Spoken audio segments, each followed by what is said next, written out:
Hi friends, welcome back to our channel. ఈరోజు మనం staff selection commission నుంచి వచ్చిన ఒక బిగ్ నోటిఫికేషన్ అయితే చూద్దాం. ఇది ఎవరికంటే యూనిఫామ్ అంటే ప్యాషన్ ఉండాలి, ఎవరికైతే యూనిఫామ్ వేసుకోవాలనే ఒక కసితో ప్రిపేర్ అవుతున్నారు, ఎవరైతే ఎగ్జామ్స్కి ప్రిపేర్ అవుతున్నారు, ఎవరైతే 10th క్లాస్ కంప్లీట్ అయిపోయి వాళ్ళకి యూనిఫామ్ జాబ్స్ చేయాలి అనిపిస్తుందో వాళ్ళ కోసం అయితే ఈ నోటిఫికేషన్ అన్నమాట.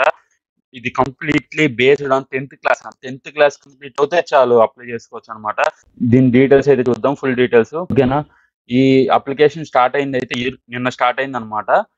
వచ్చే నెల 14వ తారీఖు దాకా అయితే ఉంటుంది. అంటే నిన్నటి నుంచి 5/9/2024 నుంచి 14/10/2024 దాకా అయితే ఉంటుంది.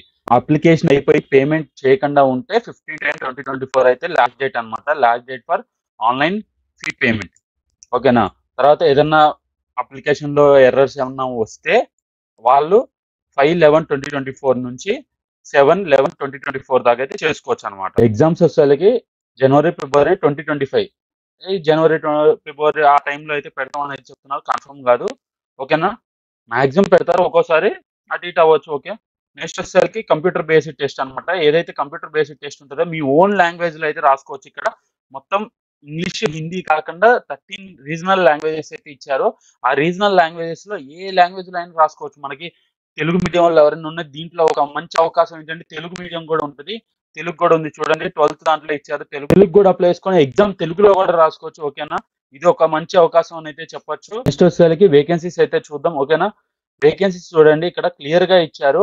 ఓకేనా? దీంట్లో డిఫరెంట్ కేటగిరీస్ ఉంటాయి. BSF, CISF, CRPF, SSB, ITBP, AR, SSF, NCB ఇవైతే ఉంటాయి. వీటిలో మేల్స్ కి సపరేట్ గా ఇస్తారు వేకెన్సీస్, ఫీమేల్స్ కి సపరేట్ గా ఇస్తారు. ఓకేనా? మేల్స్ కి క్యాస్ట్ వైజ్, ఫీమేల్స్ కి క్యాస్ట్ వైజ్ టోటల్ అయితే ఇచ్చారు. మేల్స్ కి వచ్చేసరికి 35,612 అయితే ఉన్నాయి. ఫీమేల్స్ కి వచ్చేసరికి 3,869 అయితే ఉన్నాయి. టోటల్ వేకెన్సీస్ వచ్చేసరికి 39,481 అనమాట. వేకెన్సీస్ చూసుకొని జాగ్రత్తగా అయితే అప్లై చేసుకోండి. ఇది కంపల్సరీ ఈజీగా ఉంటుంది ఎగ్జామ్, ఎందుకంటే 10th క్వాలిఫికేషన్ కాబట్టి ఈజీగా ఉంటుంది అనమాట. ఓకే. మినిమం ఇప్పుడు జనవరి ఎగ్జామ్ అంటున్నారు, ఆల్మోస్ట్ ఈ 4-5 మంత్స్ చాలా ఎక్కువ అనమాట. ఎవరైతే కరెక్ట్ గా ప్రిపేర్ అవుతారో ఈ 4-5 మంత్స్ ఎక్కువ. ఈ జీడీ ఎగ్జామ్ అనేది 10th బేస్డ్ పైన కాబట్టి కొద్దిగా ఈజీగా ఉంటుంది.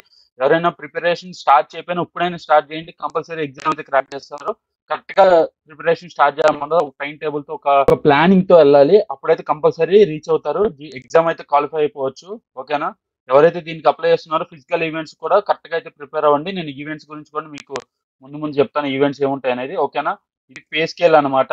దీంతో పాటు కొన్ని ఇన్సెంటివ్స్ కూడా యాడ్ అవుతాయి. ఓకేనా? నెక్స్ట్ వచ్చేసరికి మనకి ఏజ్ లిమిట్ అనమాట. ఇది 18 ఇయర్స్ ఉండాలి మినిమం. మాక్సిమం 23 ఇయర్స్ అయితే ఉండాలి. ఏజ్ రిలాక్సేషన్ కూడా ఉంటుంది. ఇక్కడ కేటగిరీ వైజ్ ఇచ్చారు చూడండి. ఓకేనా? నెక్స్ట్ వచ్చేసరికి మనకి ఎడ్యుకేషన్ క్వాలిఫికేషన్ ఉందన్నమాట. ఎడ్యుకేషన్ క్వాలిఫికేషన్ వచ్చేసరికి 10th క్లాస్ పాస్ అవుతే చాలు. అంటే జనవరి 1 2025 కల్లా మీ 10th క్లాస్ సర్టిఫికేట్ మీ దగ్గర ఉంటే చాలు, మీరైతే దీనికి అప్లై చేసుకోవచ్చు. ఎవరైతే జనవరి 1 2025 కల్లా 10th క్లాస్ పూర్తి అవ్వదు అనుకుంటారో వాళ్ళైతే అప్లై చేయొద్దు అనేది ఈ పాయింట్లు అయితే మెన్షన్ చేశారు. 7.2 అనే ఒక పాయింట్లు అయితే అప్డేట్ చేశారు. నెక్స్ట్ వచ్చేసరికి అప్లికేషన్ ఫీజు అనమాట. ఉమెన్స్ కి, ఎస్సీ, ఎస్టీ, సర్వీస్ మ్యాన్స్ కి అయితే ఎటువంటి ఫీజు అయితే ఉండదు. దీనికి ఓన్లీ ఓసీ, ఓబీసీ వాళ్ళు, ఈడబ్ల్యూఎస్ వాళ్ళు 100 రూపీస్ పే చేయాలి. అది కూడా జెంట్స్ వరకే, ఫీమేల్స్ కి అయితే ఏముండదు. ఓకేనా? నెక్స్ట్ వచ్చేసరికి సెంటర్స్, ఎగ్జామ్ సెంటర్స్ ఎక్కడ ఉంటాయి ఏంటి అనేది కొంతమంది కొత్త వాళ్ళకి కొద్ది డౌట్ ఉండొచ్చు. మీ సొంత ఏరియాకి దగ్గరలో ఉన్న ప్రతి మాక్సిమం ఏరియాస్ అయితే ఉంటాయి. మనకి చూడండి, ఆంధ్రప్రదేశ్, తెలంగాణలో వచ్చేసరికి విశాఖపట్నం, తిరుపతి, విజయవాడ, చీరాల, గుంటూరు, కర్నూలు, రాజమండ్రి, కరీంనగర్, హైదరాబాద్, వరంగల్ చాలా అయితే ఉంటాయి. చూడండి, ఈ 8 పాయింట్ ఈ అంతా పుడుచేరి, తమిళనాడు ఏరియాస్ కూడా ఉంటాయి కొన్ని. దీంట్లోనే మన ఆంధ్రప్రదేశ్ కానీ తెలంగాణ, మన రెండు తెలుగు రాష్ట్రాల ఏరియాస్ కూడా ఉన్నాయి ఎగ్జామ్ సెంటర్స్. ఈ ఎగ్జామ్ సెంటర్స్ లో మాత్రమే ఎగ్జామ్స్ జరుగుతాయి అనమాట. ఎగ్జామ్ సెంటర్స్ అయితే సెలెక్ట్ చేసుకోవాలి మీరు. నెక్స్ట్ వచ్చేసరికి మనకి next point examination. Computer based test అనుకున్నాం కదా, దీనికి ఓన్లీ సింగిల్ ఎగ్జామ్ అనమాట. సింగిల్ ఎగ్జామ్ 4 సబ్జెక్ట్స్ ఉంటాయి. Each subject carries 20 questions and 40 marks. ఓకేనా? Each question carries 2 marks. 20 questions, 40 marks, అంటే each question carries 2 marks. Okay. General intelligence and reasoning ఒకటి, general knowledge and general awareness ఒకటి, elementary mathematics ఒకటి, English or Hindi మీ option అనమాట. ఏదన్నా కానీ 20 questions, 40 marks. ఓకేనా? టోటల్ డ్యూరేషన్ టైం వచ్చేసరికి 60 మినిట్స్ టైం అయితే ఇస్తారు. ఓకేనా? దీంట్లో నెగిటివ్ మార్క్స్ కూడా ఉంటాయి 0.25. అంటే ఒక్క క్వశ్చన్ కి 2 మార్క్స్ కరెక్ట్ అవుతాయి. రాంగ్ అవుతే 0.25 నెగిటివ్ అనమాట. ఓకేనా? ఇక్కడ ఇందాక మనం ఆల్రెడీ మెన్షన్ చేసాం కదా! ఎగ్జామ్ అనేది మన ఓన్ లాంగ్వేజ్ లో కూడా రాసుకోవచ్చు. తెలుగు, ఉర్దూ, బెంగాలీ చాలా లాంగ్వేజెస్ అయితే ఉన్నాయి. 13 లాంగ్వేజెస్. ఇంగ్లీష్, హిందీ కాకుండా 13 అంటే టోటల్ 15 లాంగ్వేజెస్ అయితే ఉన్నాయి. సిలబస్ అనమాట నెక్స్ట్ పాయింట్. ఈ సిలబస్ చూడండి, ఎవరైతే పాతోళ్ళు ఉన్నారో కొద్దిగా అయితే ఐడియా ఉంటది. ఇది కొత్త వాళ్ళ కోసం చెప్తున్నాను. ఇది సబ్జెక్ట్, నేను సిలబస్ గురించి సపరేట్ వీడియో అయితే చేస్తాను. కంపల్సరీ చూడండి. ఎలిమెంటరీ మ్యాథమెటిక్స్ ఇవన్నీ ఈ ఏదైతే ఈ సిలబస్ ఇచ్చాడో ఆ సిలబస్ ఈ 4-5 మంత్స్ లో కంపల్సరీ కరెక్ట్ ప్లానింగ్ తో చేసుకుంటే కంపల్సరీ అయితే ఎగ్జామ్ అయితే క్రాక్ చేస్తారు మీరు. దాన్ని దృష్టిలో పెట్టుకుని ప్రిపరేషన్ అయితే స్టార్ట్ చేయండి. ఓకేనా? నెక్స్ట్ ఫిజికల్ ఈవెంట్స్ గురించి చెప్తానన్నా కదా ఫస్ట్ లోనే. చూడండి, ఇది రన్నింగ్ అన్నమాట. దీంట్లో రన్నింగ్ ఉంటది. ఎవరైతే లడక్ రీజియన్ కాకుండా అదర్ ఏరియాస్, అంటే లడక్ రీజియన్ కాకుండా వేరే ఏరియాస్ ఉంటాయో వాళ్ళందరికీ ఇప్పుడు నేను చెప్తున్నా అన్నమాట. 5 కిలోమీటర్స్ ఇన్ 24 మినిట్స్. 5 కిలోమీటర్లు 24 నిమిషాల్లో పరిగెత్తాలి.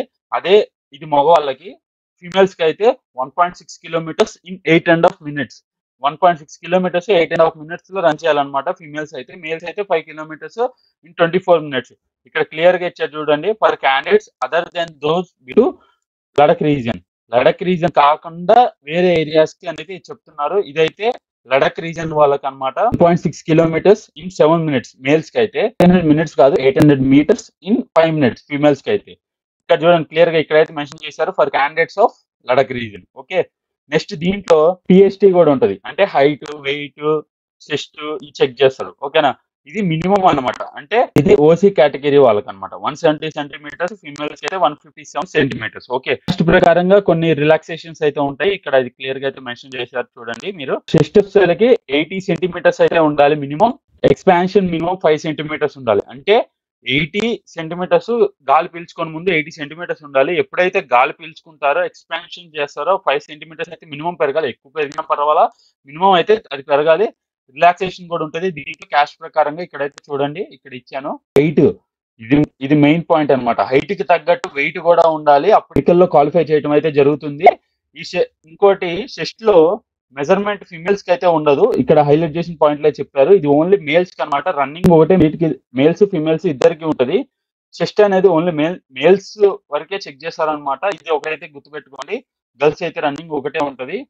మెడికల్ ఎగ్జామినేషన్ గురించి అయితే ఇక్కడ ఇచ్చారు. నేను వీటి గురించి సపరేట్ వీడియో అయితే చేస్తాను మళ్ళీ. ఇది ఫ్రెండ్స్ మనకి ఎస్ఎస్సి జీడీ నుంచి వచ్చిన ఒక పెద్ద నోటిఫికేషన్ అనమాట. ఎవరైతే యూనిఫామ్ పైన ప్యాషన్ గా ఉంటారో వాళ్ళందరూ అయితే కంపల్సరీ అప్లై చేయండి. ఇది 10th క్లాస్ క్వాలిఫికేషన్ అనమాట. ఈజీగా ఉంటది ఎగ్జామ్. వీడియో నచ్చినట్టయితే లైక్ చేయండి, కమెంట్ చేయండి, మీ ఫ్రెండ్స్ తో పాటు షేర్ చేసుకోండి. Thank you for watching.